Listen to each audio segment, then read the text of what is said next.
Sir, আজ আমাদের অনুষ্ঠানে আলোচ্য বিষয় হলো শিশুর নাক ডাকার কারণ ও করণীয়।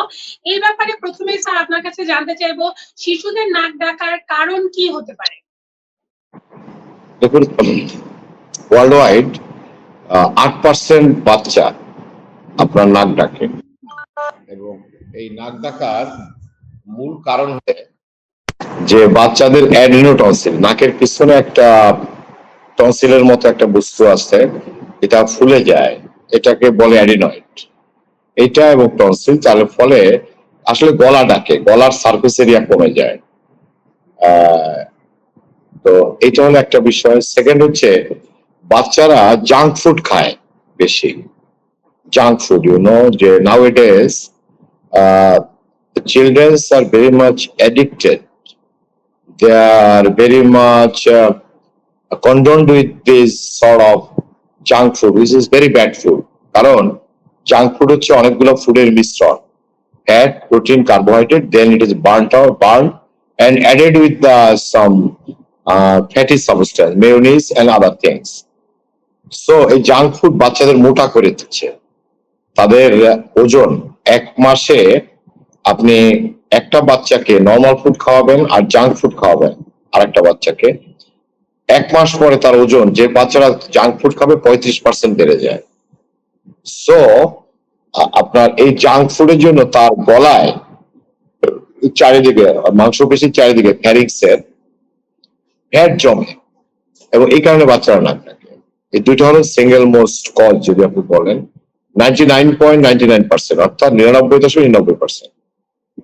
এছাড়াও বাচ্চারা নাক ডাকে ক্রেনিওফেশিয়াল অ্যাবনর্মালিটি, অটিজম, ডাউন সিনড্রোম, এবং এই ধরনের কোন সিনড্রোমিক কোন বেবি হলে তাদের ক্ষেত্রে তারা নাক ডাকতে পারে। Bulimia, lots of things are there, but it is 0.000 some percentage, not the a very vast percentage.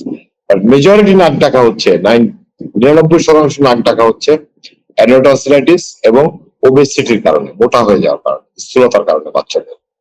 আরেকটা কজ আছে যেটা আমাদের সমাজে এখন ডিজিটাল কোকেইন, যেটা হচ্ছে addiction towards the instrumental addiction, Facebook, internet, YouTube, then আপনার গেমস অ্যান্ড এই যে ব্লু লাইট এডিকশন, এটার কারণে এদের ব্রেন সবসময় হাইপার এক্সাইটেড থাকে, এটা ডিজিটাল কোকেনাইজ থাকে, ফলে সে যখন ঘুমাইতে যায় অনেকক্ষণ ঘুমায় না, লং ল্যাপ নেয়, অর্থাৎ লম্বা সময় ধরে সে ঘুমের বাইরে থাকে। থাকার পরে যখন সে ঘুমাইতে যায়, all muscle become so much fatigued, over stressed, over burdened with the work of sleep, যে সে তখন নাক ডাকে। যেটা স্লিপিং পিল খেলে হয়, যেটা অ্যালকোহল খেলে হয়, অথবা আপনি কোনো নার্কোটিক জাতীয় জিনিস খেলে যেটা হয়।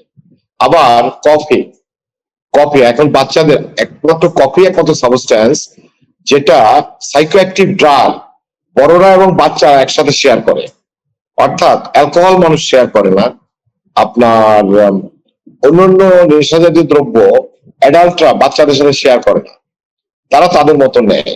It is deplorable, it is bad, but they took it. Some of the people, hashish, marijuana, lots of things are there in the market.